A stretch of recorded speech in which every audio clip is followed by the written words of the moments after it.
Hello guys, मैं Gajendra Kaushik अवैन IAS academy के YouTube channel पर आपका स्वागत है। और आज हम शुरू कर रहे हैं इंडियन ज्योग्राफी। तो इंडियन ज्योग्राफी के लिए पहले हमें देखना पड़ेगा इंडिया का मैप। एक रफली मैप हम इधर बना लेते हैं।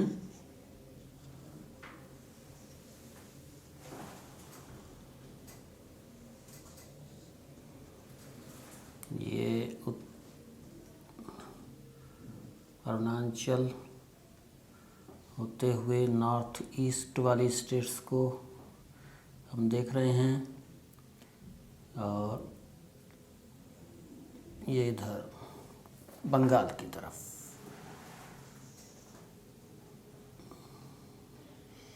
और ये गुजरात,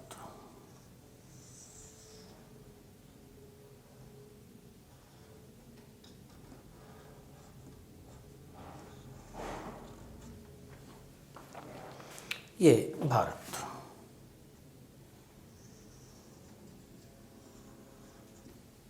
इधर श्रीलंका।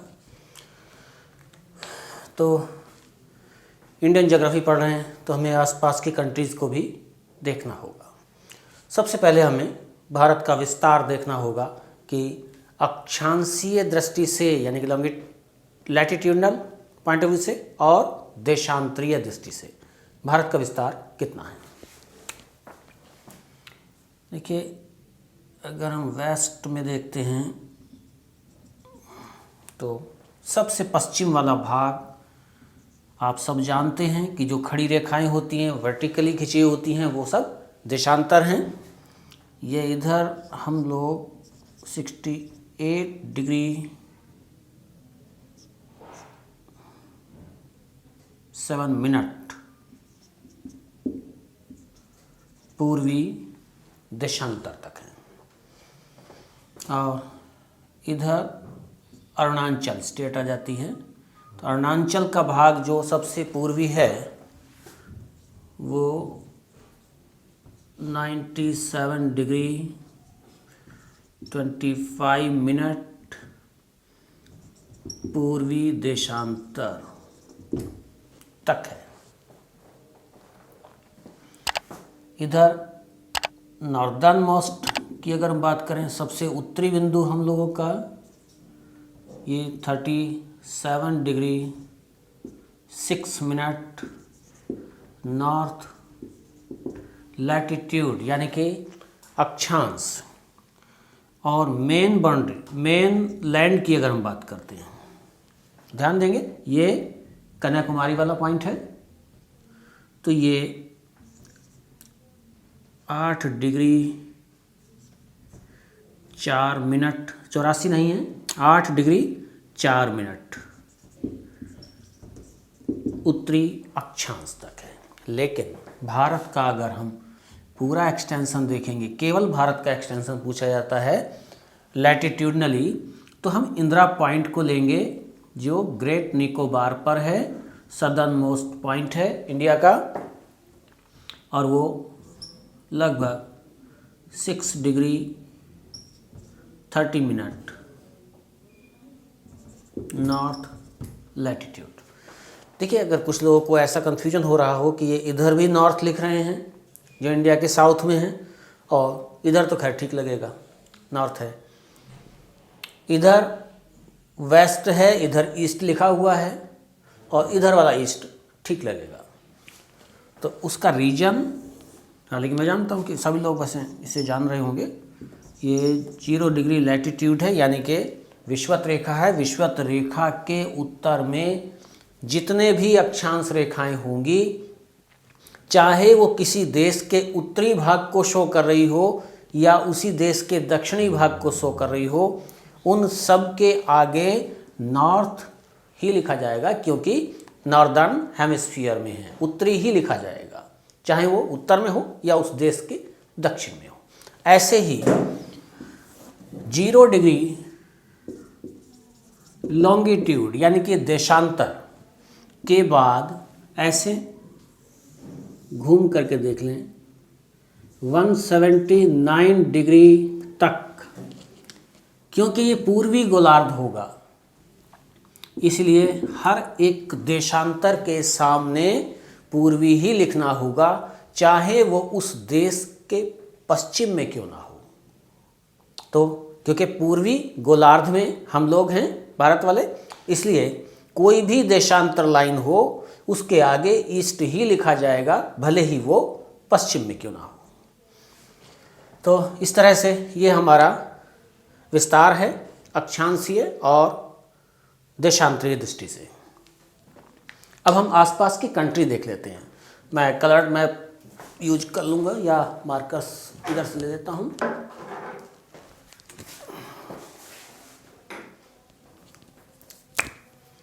देखेंगे यहाँ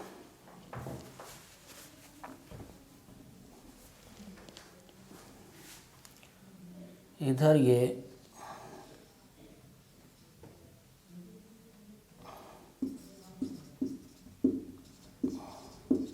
पाकिस्तान है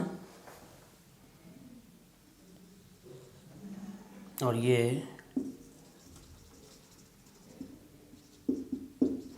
अफ़गानिस्तान है और यहीं से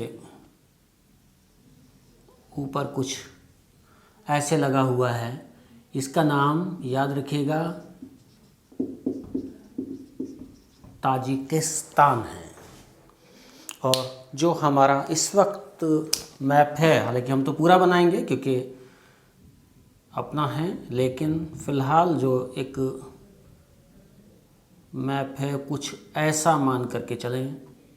ये पीओके वाला भाग है और इधर ये चाइना की तरफ गया हुआ भाग है। खैर आने वाले समय में सब होगा पूरा। और यहाँ की हम बात करें तो ये एक कंट्री नेपाल, इसके बाद ये भी छोटा देश, इसका नाम भूटान, और मैं इन्हें मिटा देता हूँ।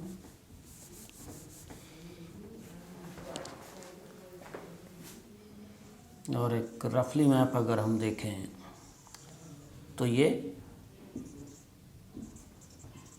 म्यांमार, बीच में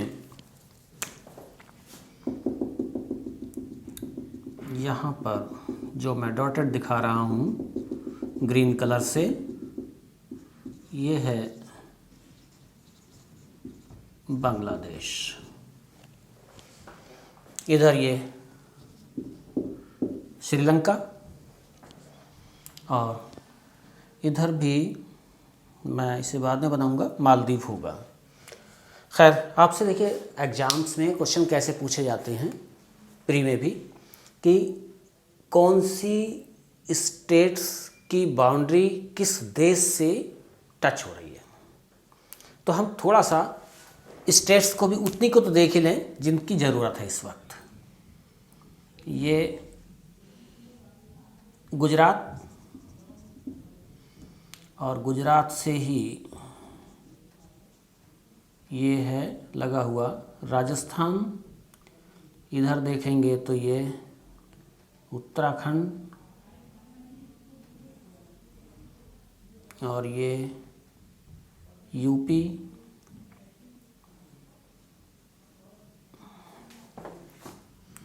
ये वेस्ट बंगाल। देखिए यहाँ याद रखेंगे आप लोग, वेस्ट बंगाल यहाँ तक आ जाता है, यहाँ तक, इसके ऊपर सिक्किम है। तो ये वेस्ट बंगाल और ये है बिहार, इधर ये झारखंड,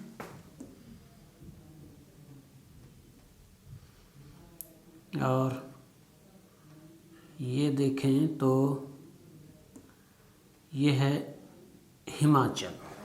देखिए फिर से एग्जाम के पॉइंट ऑफ व्यू से याद रखेंगे कि ये उत्तराखंड है, मैंने छोटा लिखा, पहचानते हैं आप इसे। उत्तराखंड है, इधर हिमाचल है, और यहीं पर है भारत की राजधानी दिल्ली।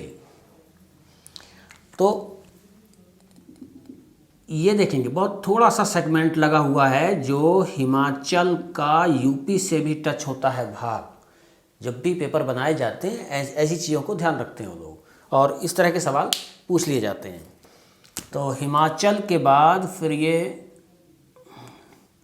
इधर है पंजाब, और ये बीच में कुछ इस तरह से हरियाणा।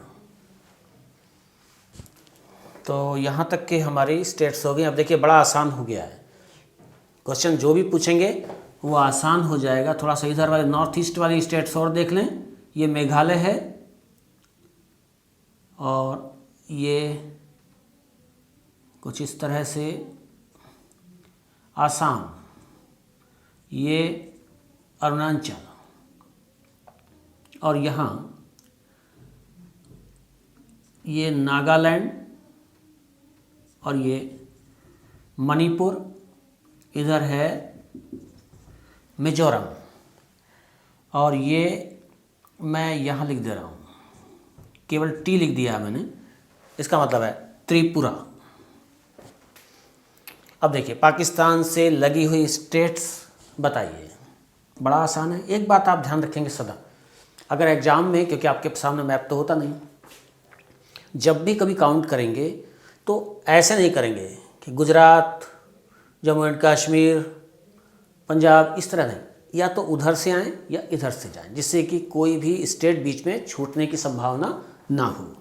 तो पाकिस्तान से लगने वाली स्टेट्स गुजरात, राजस्थान, पंजाब और जम्मू एंड कश्मीर, यानी कि 4 स्टेट लग रही हैं। अफ़गानिस्तान से कौन सी स्टेट टच होती है? जम्मू एंड कश्मीर को हम कह तो सकते हैं, लेकिन जो भाग लग रहा है वो पीओके है, इस वक्त वो हमारे पास नहीं है। इसके बाद ये पूरा भाग एक तरह से समझें आप कि ये तिब्बत है, और तिब्बत ऑक्युपाई है चाइना द्वारा। तो चाइना से लगने वाली स्टेट्स कौन सी होंगी? तो जम्मू एंड कश्मीर तो है ही, इधर हिमाचल भी लगेगा, उत्तराखंड, यूपी नहीं लगेगा, और बिहार भी नहीं, और इधर जाकर के फिर सिक्किम और अरुणाचल। आप नोट कर सकते हैं, जम्मू एंड कश्मीर, हिमाचल, उत्तराखंड, सिक्किम और अरुणाचल, ये सभी लगेंगे चाइना से। इसके बाद हम अगर नेपाल की बात करें तो नेपाल से उत्तराखंड, यूपी, बिहार, वेस्ट बंगाल और सिक्किम। ऐसे ही अगर हम भूटान को देखें तो भूटान से कौन सी स्टेट्स लगेंगी? सिक्किम, वेस्ट बंगाल, आसाम, अरुणाचल।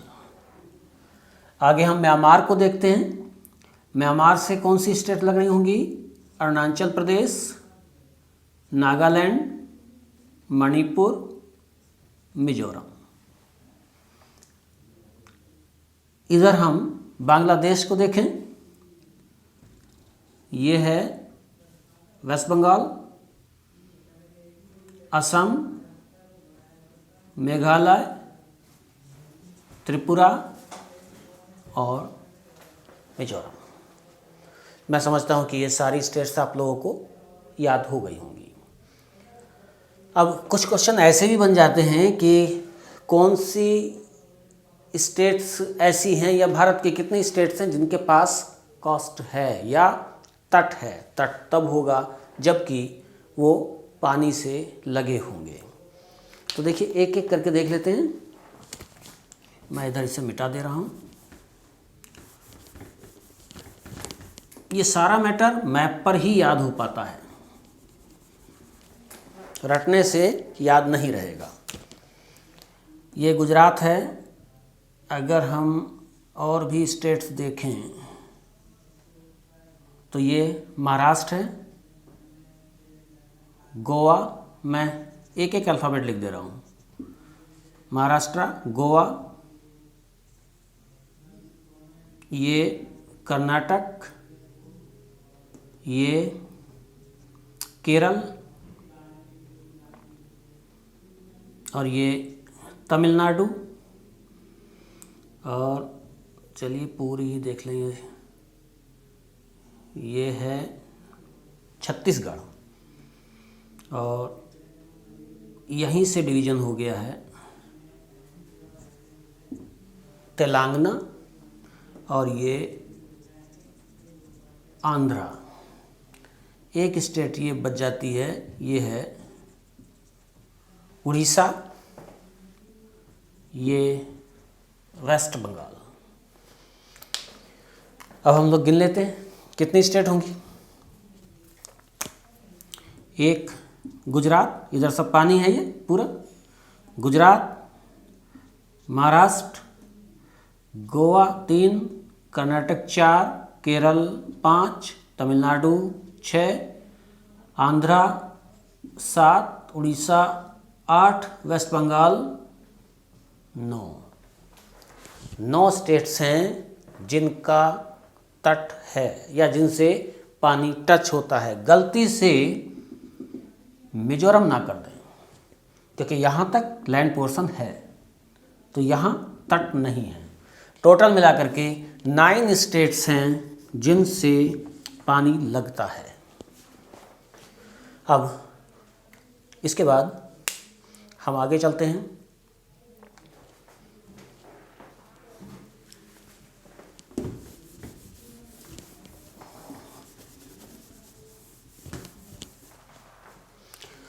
और आगे हम स्टडी करेंगे जो बहुत ही इम्पोर्टेंट चैप्टर है, वो है physical division of India, Bharat का भौतिक विभाजन। मैं इस मैप को मिटा दे रहा हूँ। भौतिक विभाजन में हम देखेंगे कि उच्चावच को ध्यान में रखकर, यानी कि रिलीफ्स को ध्यान में रखकर भारत को कई भागों में डिवाइड किया गया है। जैसे भारत का भौतिक विभाजन, इसमें नंबर 1 उत्तर का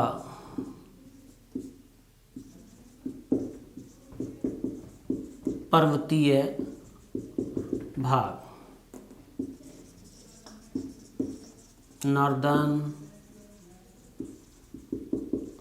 माउंटेनस रीजन, एक भाग ये हुआ। दूसरा है उत्तर भारत का विशाल मैदान, ये great plain of northern India. तीसरा भाग प्रायद्वीपीय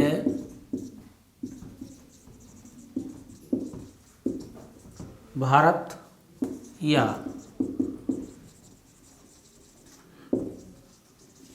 पेनिनसुलर इंडिया। फोर्थ है तटीय मैदान या कोस्टल प्लेन्स। कुछ बुक्स में इसी में शामिल कर देते हैं भारत के द्वीपीय भाग को, और कुछ बुक्स में अलग ले लेते हैं द्वीप या आइलैंड्स। अब नाम से भी बहुत कुछ क्लियर हो रहा है। साथ में मैं ये भी बता दूं कि ये इंडियन ज्योग्राफी का बहुत ही महत्वपूर्ण टॉपिक है।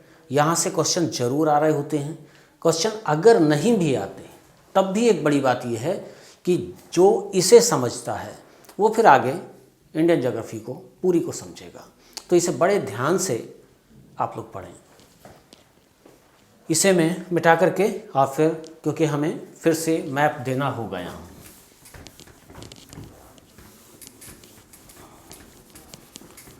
ज्योग्राफी में बिना मैप के पॉसिबल नहीं है कुछ भी।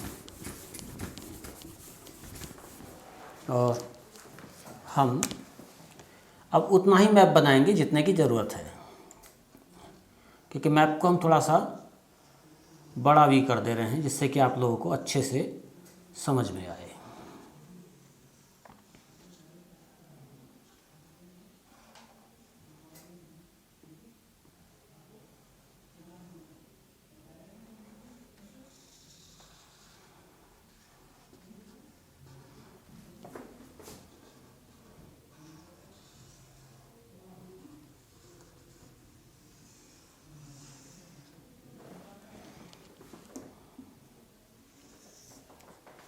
तो हमारा पहला टॉपिक था उत्तर भारत का पर्वतीय भाग या उत्तरी पर्वतीय भाग। देखिए यहाँ माउंटेन रेंजेस को हम लोग देख रहे होंगे।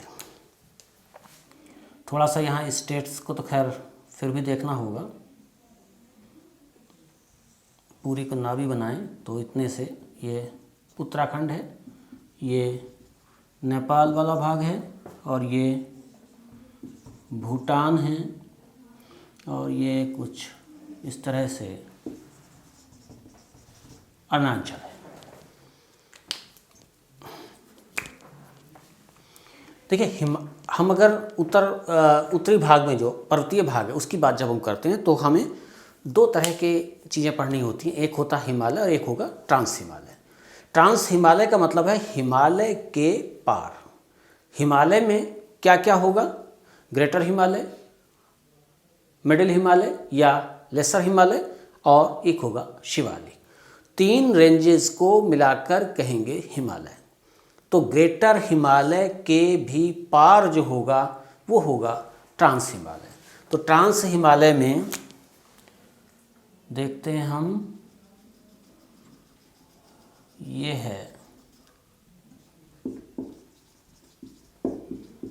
काराकोरम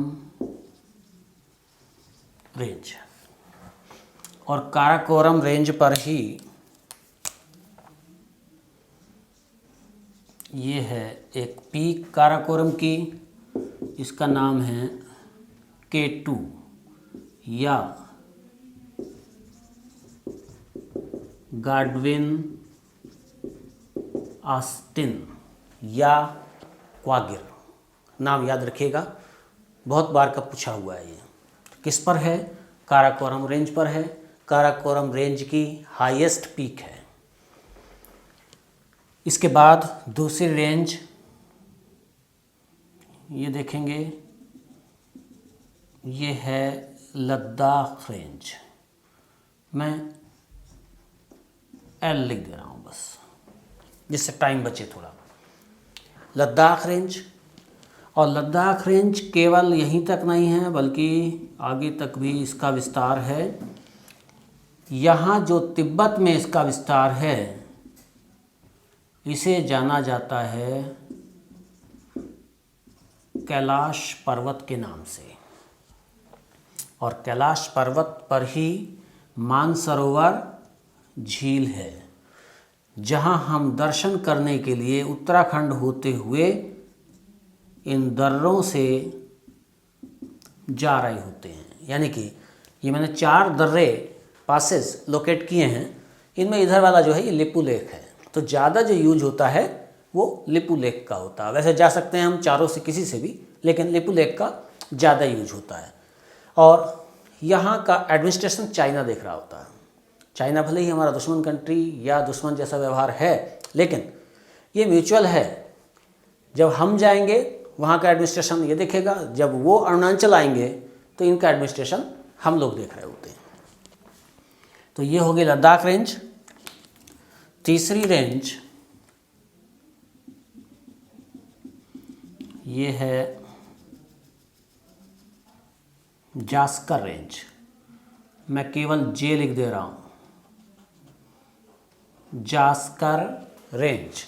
देखिए आप भी अपने खाली मैप पर वीडियो देखते हुए इन्हें बनाएं, इसी से याद होंगी, वैसे याद नहीं हो पाती। तो ये है जास्कर रेंज। ये तीनों ही मिलाकर के, यानी कि काराकोरम, लद्दाख और जास्कर, तीनों को मिलाकर ही बोला जाता है ट्रांस हिमालय। इसके साउथ में अब जो रेंजेज आएंगी वो होगा हिमालय। तो हम देखते हैं हिमालय को। यहाँ पीओके में है नंगा पर्वत। नंगा पर्वत से शुरू होती है एक रेंज हिमालय की, जिसका नाम ग्रेटर हिमालय है। क्या नाम है? ग्रेटर हिमालय। कहाँ होकर के गई है? नेपाल के उत्तरी भाग से होती हुई, और ये अरुणाचल में, देखिए मैंने यहाँ रोक दिया है, उधर शायद दिखेगा नहीं आपको, मैं इधर लिख दे रहा हूँ। नामचा बरुआ तक, अरुणाचल में नामचा बरुआ तक एक्सटेंशन है ग्रेटर हिमालय का। और कहाँ से शुरू है? नंगा पर्वत से। दूसरी रेंज ये पीर पंजाल श्रेणी है। पीर पंजाल का ही एक्सटेंशन है, और ये हो जाता है मिडिल हिमालय या लेसर हिमालय, और ये भी इस तरह से आगे बढ़ गया है। तीसरी रेंज और भी देखेंगे हम, दूसरा कलर में यूज कर दे रहा हूँ। और ये पंजाब में पोतवार का पठार है। देखिए मैंने पाकिस्तान की तरफ भी बनाया इसे और इंडिया में भी। नाम लिख दे रहा हूँ मैं इधर, पोतवार का पठार प्लेटो। यहीं से शुरू होती है शिवालिक रेंज, और ये उत्तराखंड होते हुए, नेपाल होते हुए आगे बढ़ जा रही है, और ये आसाम तक चली जाती है एक पतली पट्टी के रूप में। तो ये तीनों, यानी कि ग्रेटर हिमालय, मिडिल हिमालय और शिवालिक, मिल करके कहलाएंगे हिमालय। और इस हिमालय के पार ट्रांस हिमालय। तो क्या ये अलग अलग बने हैं? हाँ, टाइम पीरियड अलग अलग रहेगा। जब हम अफ्रीका में मतलब साउथ अफ्रीका के पास और ऊपर तक भी जुड़े हुए थे, उसके बाद इंडियन भाग या इंडियन प्लेट उससे अलग हो जाती है। अलग हो करके नॉर्थ ईस्टवर्ड एंड नॉर्थवर्ड आगे बढ़ती है, और बढ़ते हुए आकर के यहाँ टकराएगी। किससे टकराएगी? उधर से, देखिए एरो देखेंगे आप, इधर से यूरेशियन प्लेट आ रही है थोड़ा साउथ ईस्टवर्ड, इधर से इंडियन प्लेट गई है, दोनों यहाँ टकराई हैं। लेकिन पहले से यहाँ क्या था? यहाँ था टेथिस सागर। तो टेथिस सागर में अवसाद थे। अवसाद कहाँ से आए होंगे? इधर की भी नदियाँ लाई होंगी, इधर की भी नदियाँ लाएंगी, कुल मिलाकर के अवसाद भरे थे। यहीं पर जब दो प्लेट, कॉन्टिनेंटल क्या इंडियन प्लेट को तो अगर देखें तो ज़्यादा ये ऑसनिक है, लेकिन ये भाग कॉन्टिनेंटल था, दोनों टकराते हैं। बीच में ऐसा समझने के लिए कि जैसे कीचड़ हो गई, दो तरफ से अगर उसे दबाएंगे कीचड़ को तो किधर जाएगी? ऊपर उठेगी। इसी तरह से कहीं भी मोड़दार पर्वत बनते हैं, फोल्ड माउंटेन, इन्हीं अवसादों के इकट्ठा होकर के ऊपर उठने से बनते हैं। तो पहले द्रास वाला क्षेत्र टकराया है, तो इधर काराकोरम रेंज, फिर उसके बाद लद्दाख रेंज, उसके बाद जास्कर रेंज। और इनमें होता क्या है कि फिर प्लेट अगर स्लो हो जाए तो बीच में एक गैप बन जाएगा, फिर से स्पीड बढ़ जाए, फिर से एक रेंज उठनी शुरू हो जाएगी, फिर दूसरी रेंज, फिर तीसरी रेंज। तो ये याद रख लेंगे, एग्जाम में पूछ लेता है ग्रेटर हिमालय और ट्रांस हिमालय के बीच में क्या है।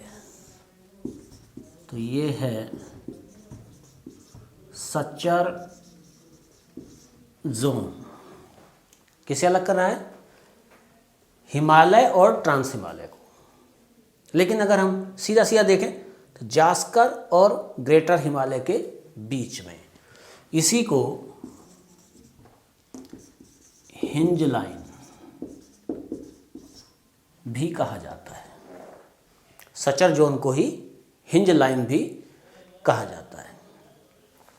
तो मैं आशा करता हूं कि यहाँ तक अच्छे समझ में आया होगा और आप लोग इसे रिवाइज करके रखें।